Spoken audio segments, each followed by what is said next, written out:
Imagine having to deal with an entitled parent who never gets over how wonderful your ex used to be. We'll get to that in a bit, but first, telling my dad's wife she's not my kid's grandma. I told my dad's wife that before she becomes my children's grandma, my husband and I would like to get to know her. Haven't heard from her since. Dad wasn't happy and complained to my older brother about me setting boundaries. He started being childish and was calling me by my maiden name, even though I've been married for a while. When I told him to stop, he then started calling me Mrs. Married Name, sent a package for my daughter, and butchered her first and last name. I tried to tell him her name was spelt wrong and does the same thing again. My dad did message me on my birthday and told me a non-existent birthday present was going to arrive, and it didn't. He messaged me last week asking what my kids' sizes were for Christmas. I got the package today, and he misspelled my married name and my daughter's name. Bought stuff that I'm not even sure we would even use. I did text him thank you, and then he called me and pretty much talked to me like nothing ever happened and is doing his sweeping issues under the rug.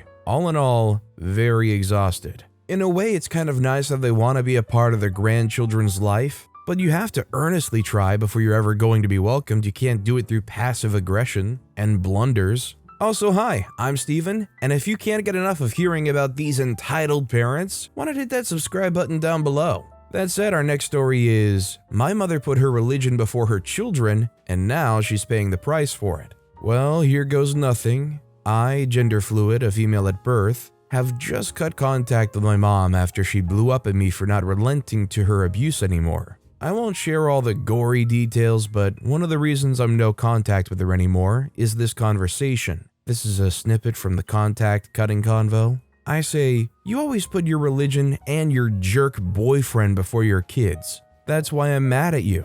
She says, how dare you? Who told you to say that? You're brainwashed. I said, you literally slapped me across the face and told me I'm going to heck for something that I can't control. She says, oh, so I'm the villain for preaching when you decided to be gay. And it went on like that for a while before I hung up. Long story short, I now don't have any contact with either of my parental figures. Just to clarify, I live with my uncle, and this conversation took place over the phone. This next story is, I disowned my entitled mother. So when I was 13 in June of 2017, my mother went to another state so she could be with her boyfriend.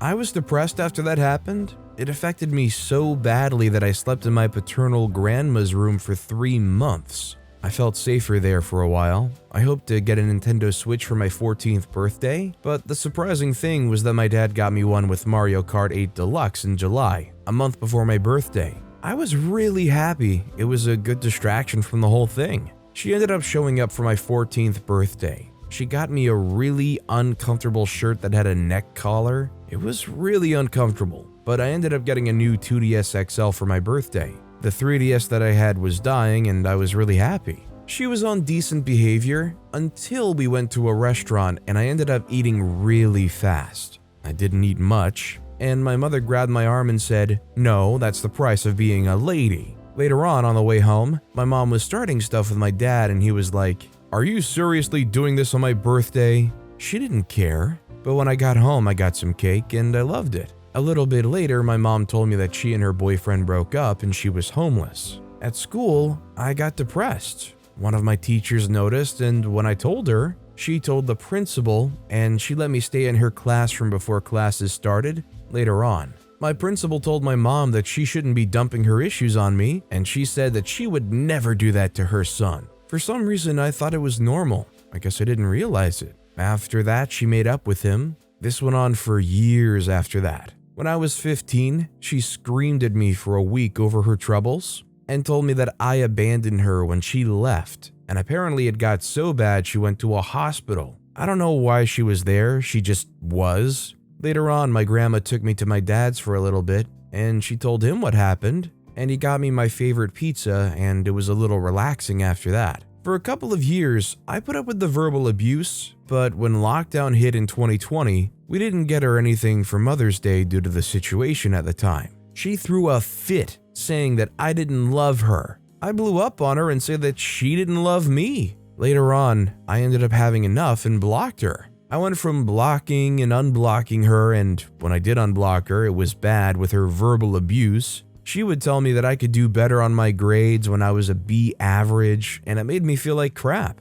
I did block her before my graduation, and my maternal grandma was like, "You only have one mother." But a teacher told me that I don't owe her anything. I later got a really good job, and I ended up buying myself really nice stuff. I was proud that I was able to do that on my own. I felt that I didn't need her, and I never did. I'm 19 years old now, and I'm in the process of moving out of my paternal grandma's house and getting my own apartment. I hope my mother won't find out where I'm gonna live because I don't want anything to do with her now, and I'm happier now than I ever was with her. I hope to soon find peace in the future. Definitely the recurring theme here is that this mother seemed to be dragging OP down. It's nice to see OP not cave in considering it's their mother. Our next story is, my mother threw the biggest fit when I wouldn't name my child what she wanted me to. This one happened about 14 years ago now. I, then a 21-year-old male, and my wife, then 22-year-old female, were happy to announce that we were expecting our first child.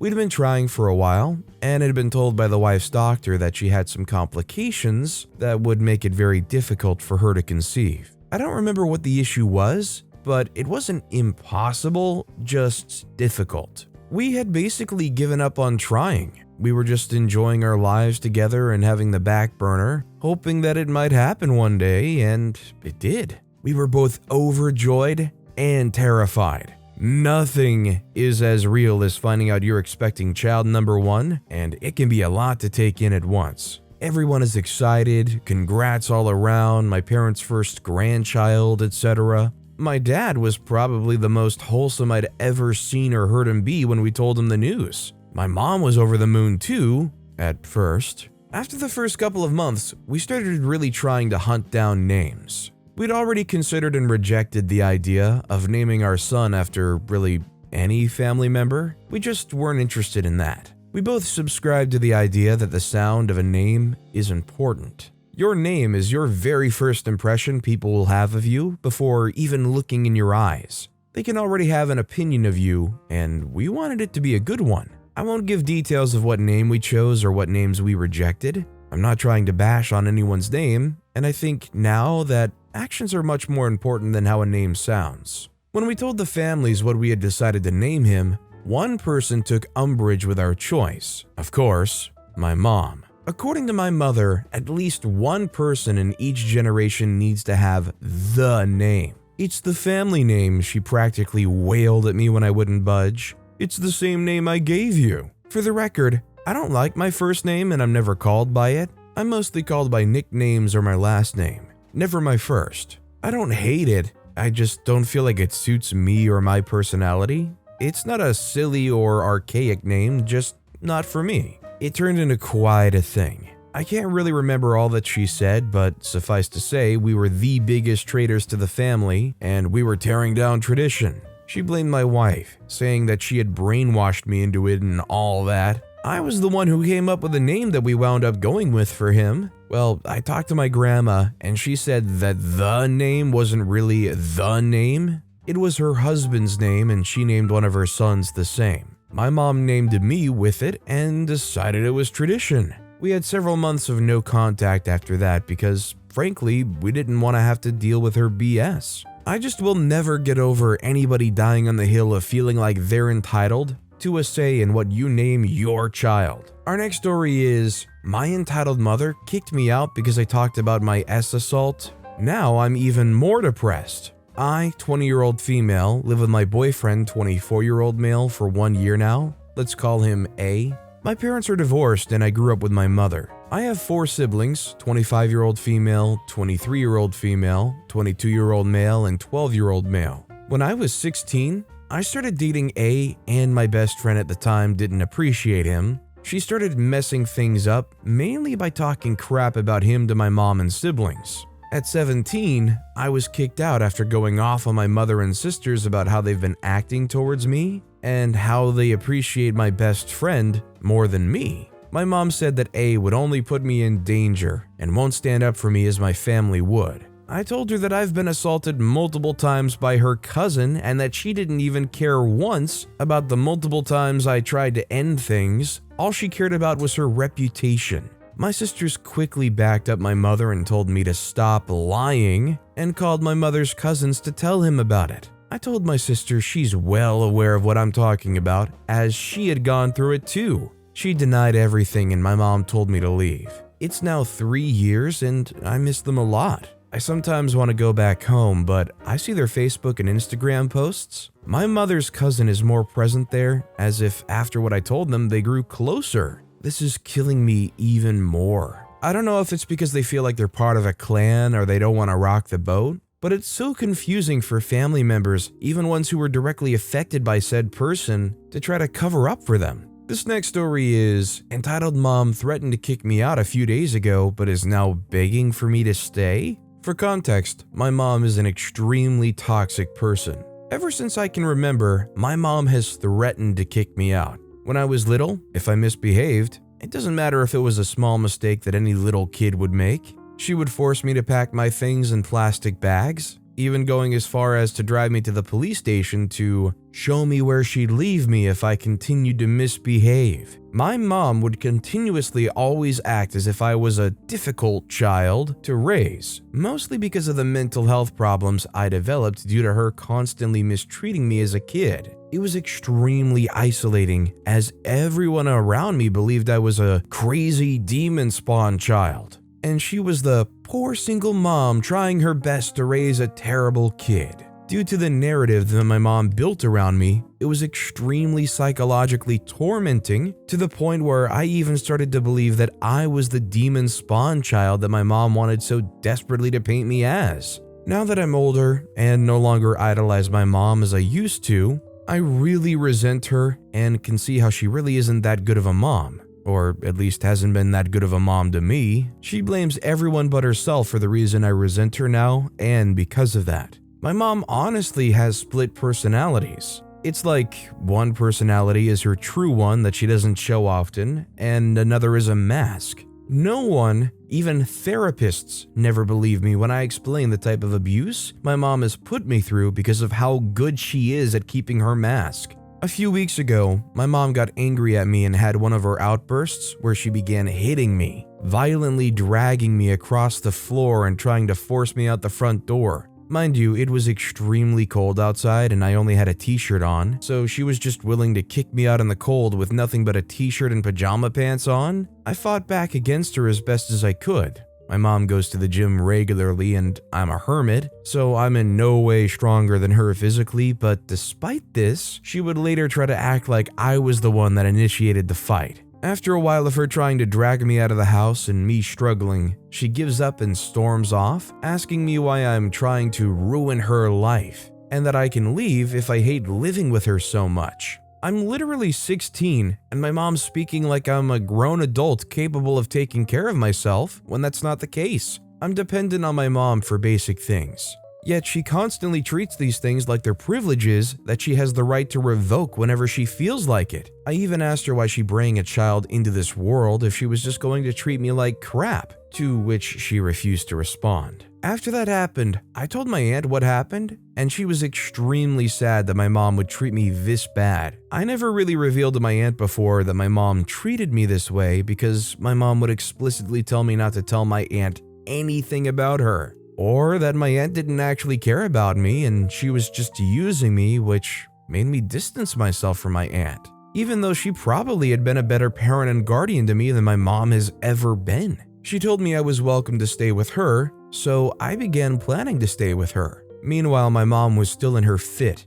telling me that I can live wherever I want. I just can't live with her anymore. But when it came to it and I asked her to give me permission to live with my aunt, since legally I can't live with my aunt without my mom's permission, she wouldn't budge. And the next day, she went and had a big fake apology about how she wants to change her actions and build our relationship back up. I told her that wasn't going to work out because if she ever wanted to fix our relationship, she was going to have to go and get therapy to work on herself first. She immediately got angry at me and refused to get help, which is how I knew her apology was never genuine. It was just damage control. Now I'm not sure what to do. I know I can't live with my mom anymore because it's so mentally and physically draining. Throughout the years living with her, it's only worsened my depression and anxiety. I really don't know what to do at this point, and it sucks. My aunt has told me that legally she can press charges on my mom for the bruises, but I told her I don't want her to do that since I think that's way too much. And my bruises weren't that bad anyways, but I don't know what to do anymore. I just really need advice on the best approach to fixing the relationship between me and my mom. Honestly, I think continue to put that pressure on her and you'll probably never get her to go, but she needs to go to some kind of therapy. This next story is entitled Mother Calls Police on Me, My Neighbor, and My Family. First thing I need to say, I'm a 21-year-old trans woman, and my neighbor and grandpa are 73 years old. Grandpa has major problems with sleeping, so on Wednesday, 2 weeks ago, when winter came with full power to our country and covered everything in snow, my grandpa went out and decided to shovel the snow that had fallen on the sidewalk in front of the neighbor's house. This neighbor is an awesome, almost 90-year-old lady, and it was 6 a.m. when he got here and started to clean the sidewalk. He only shoveled the snow from 2 meters distance from the sidewalk when entitled Karen ran from her house and started screaming at him because, in her opinion, he was disturbing the silence. My grandpa's almost deaf, and he didn't like when someone screamed at him for no reason, so he ignored her and went back to dealing with snow. Karen realized that he wasn't listening to her screaming, so she decided to kick my grandpa. Of course, she didn't calculate when it's good movement to kick someone and kicked him right when the shovel was reaching the point in the air. That caused my granddad to drop the shovel flew back right into Karen's face. She screamed some bad words at him and then went back to the house. My granddad finished his job, came back home, and told us what happened. We laughed and after that went straight to my parking spot to move my car because our other neighbor, let's call him Steve, wanted to reverse his record to the garage. Next to where my car, an old Citroen Xara Picasso, was parked. Right here, I need to say my car was rear-ended a few days earlier, and it won't move very fast due to locked rear wheels. The bearings were destroyed when rear-ended. So Steve decided to help me with the Citroen. He attached his car to the tree and the rear to his wrecker, a few poles, and my egg-shaped car was in way better condition. But while we were doing this, we shaked a lot of snow and ice from the tree, and most of it landed on old power lines running on the opposite side of the small garage drive street. It was a power line that goes to the new house 100 meters away, but the house burned down 5 years ago, and there's now just empty space. We didn't care about it so much, like everybody in this neighborhood, but not Karen. She was walking with her kid down the road when we were force-fixing my Citroen. Her kid is an adopted 6-year-old, and I know from this lady who lives next to Karen that Karen screams every day at her daughter for every reason. Karen saw us and started screaming that we cut her electricity off and we're not supposed to be here because it's private property and we're trespassing and stealing things from garages. She also called me a criminal. Because of stress, my voice lowered itself to deep low and she tried to attack me, but for self-defense, I fired on her from the fire extinguisher I took out from my car. Steve, pissed as heck after the whole day and the broken winch on the wrecker, told her to screw off. And that made Karen lose control. She took out a wrench that was lying on the wrecker's upfit and smashed the taillights on my car and Steve's wrecker, then threw the wrench into the wrecker's windshield, causing it to break. Then she took her kid and ran away. 3 days later, I was woken up at 7 a.m. by someone who was ringing our door. I look through the windows and I see a black Kia Ceed idling on the neighbor's, Pauline's, driveway with blue lights on. I realized that those 2 men are policemen.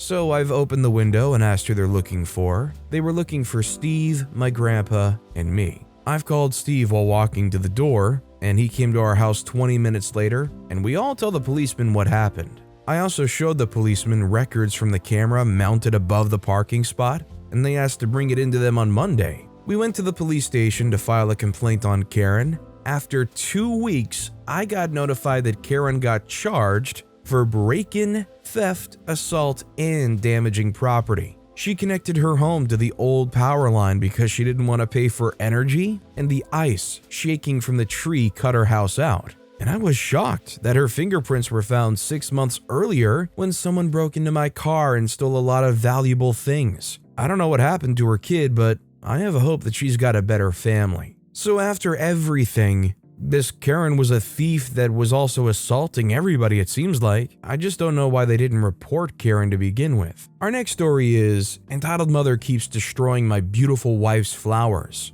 At the time of these events, we lived in a nice house on a cul-de-sac up on the hill with a great view of the alley and the lake. Our property is long and narrow. It's about twice as long as any other lot on the street. But instead of a big backyard, it has a really long side yard that extends from the driveway to the corner of the cul-de-sac with the main road. It's mostly grass, but there is a cluster of scrub oak in a flower garden that takes up the last 12 to 15 feet of it. After the scrub oak is a chain link fence, and beyond that is the side of the next house down the hill on the main road. You can see their driveway and backyard from the middle of the scrub oak cluster. This is all important. The reason it's important is because these neighbors have chickens and a rooster. When we moved in, there were a lot of failed flowering plants on the property. The only non-weed growing in abundance in this side yard flower garden were iris. I swear you can grow iris anywhere. But they aren't the longest-lived flowers in the world.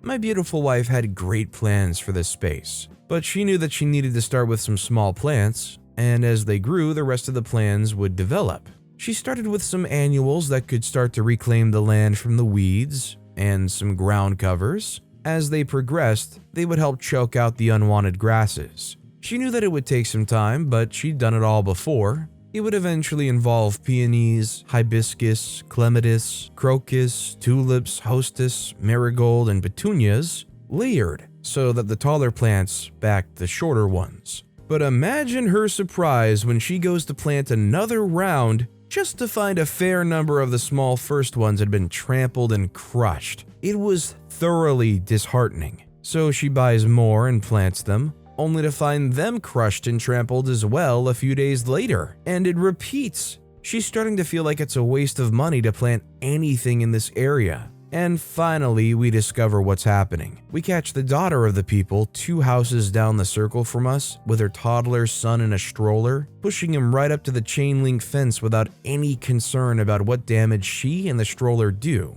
My beautiful wife says, "What do you think you're doing in my garden?" The entitled mother says, "My son wants to see the chickens. They gave us permission to see them anytime we want." My wife says, "Great, then go see them." She says, "We are." Wife says, "Not here you're not." She says, "They gave us permission." My wife says, "Then go to their house." She says, "That's too far, and then I have to push him back up the hill from here. He can see them just fine from here." Wife says, "Except you don't have permission to be here." She says, "They gave me permission." Wife says, "No, they didn't. They can't give permission for my property. Don't you see what you're doing to my plants?" The entitled mother scoffs and says, "These weeds?" My wife says, "Look closer. You've destroyed 5 new little plants that I paid good money for, and not for you to run them over with your stroller, and that's just today. I've had to replant them 5 times now." She says, "I only see weeds."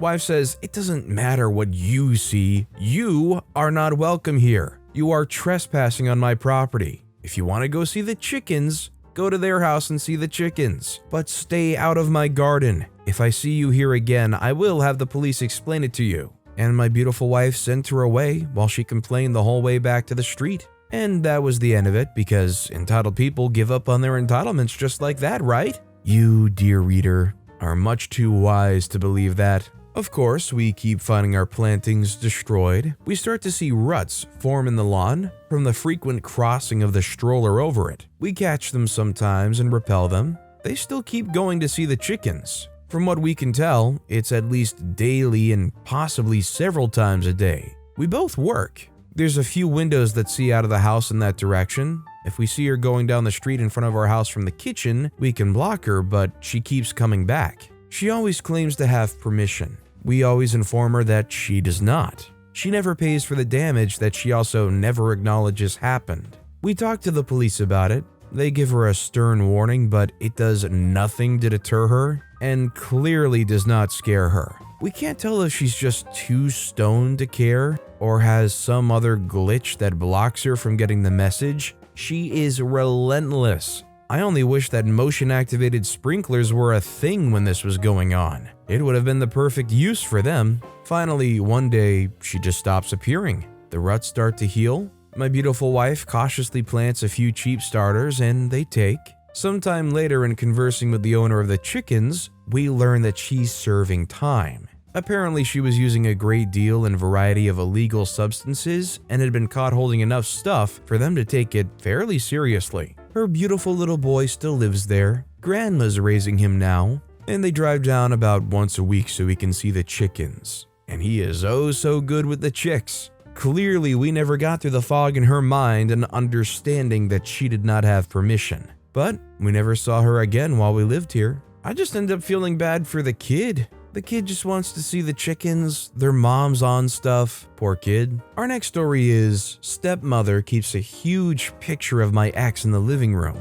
Backstory: I was previously married to a man. I came out as lesbian 2 years in. Things ended as mutually as possible, but we don't talk. Divorced for 5 years now. My stepmother apparently never got over it. She keeps a huge framed picture of us dressed up in the living room. I've asked her to take it down many times. In a heated argument, it got knocked off the wall and broke. She charged me for the repair, even though she hid it while trying to point at it. Fast forward, well, I had a wonderful girlfriend about 2 years ago. She was intelligent, funny, and quirky cute. She begged me for months to meet my parents. We'd been dating for a little over a year and met all my friends and chosen family, but wanted to meet the parents. I explained my past to my stepmother and her tendencies. She understood and stopped asking. Well, long story short, for another post, my stepmother showed up one day, I live 150 miles away, and invited us in person for dinner.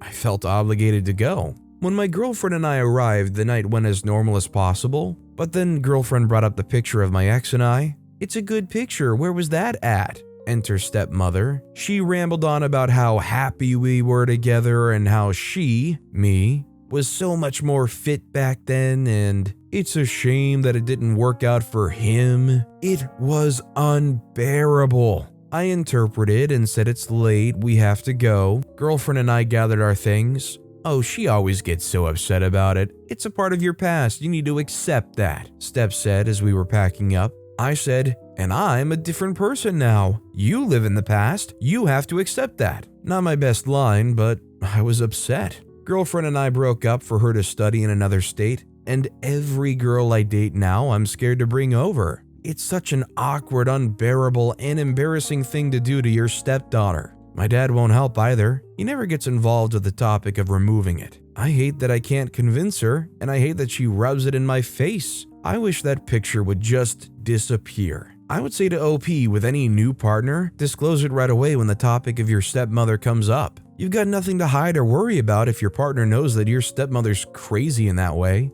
Our next story is, but my son needs to watch Bluey. Last night when I went to open Netflix, I found that my TV had been signed out. I went to sign back in and couldn't do it.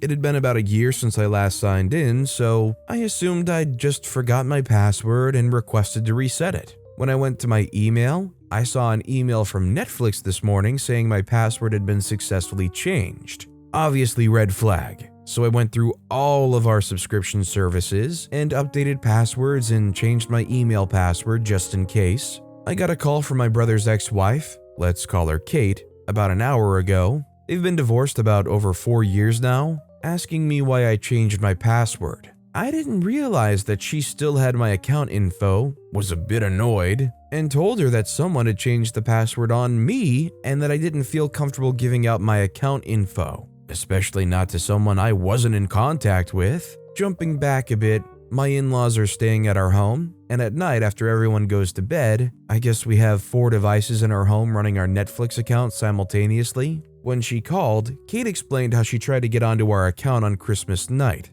and was greeted with the message that there were too many users on our account currently, so she couldn't access it. She got the idea that it would be totally fine with me if she logged into our Netflix account and changed the password so that her and her new husband could watch their show. Said this calmly, like it was the most reasonable thing in the world. I nearly lost it. I have no idea how anyone would think it would be okay to change someone else's password because you're too cheap to pay for it yourself. I told her I don't want to hear from her anymore, I'm not giving her our info, and hung up. 15 minutes ago, she called my wife and asked for the Disney Plus password. I was lazy and had the same account info for each streaming service, and apparently she figured this out and was logged into several of our services. When I realized who my wife was talking to and what about, I motioned her for the phone. Kate was just whining that she needed to at least have access to Disney Plus so her son, who is 18 months old, could watch Bluey and that he just needed it to be able to get ready for bed. I told her to freak off and hung up. Great way to ruin my mood for the night. I guess better you do this now before Netflix starts charging you because Kate has Netflix opened at her home too. But with that being said, that's all the time we have for today. Now, if you want to hear another absolutely crazy entitled parent story, check out that video on the left. Or if you missed my latest video, check out that video on the right. That said, I'll see you all next time with some more stories.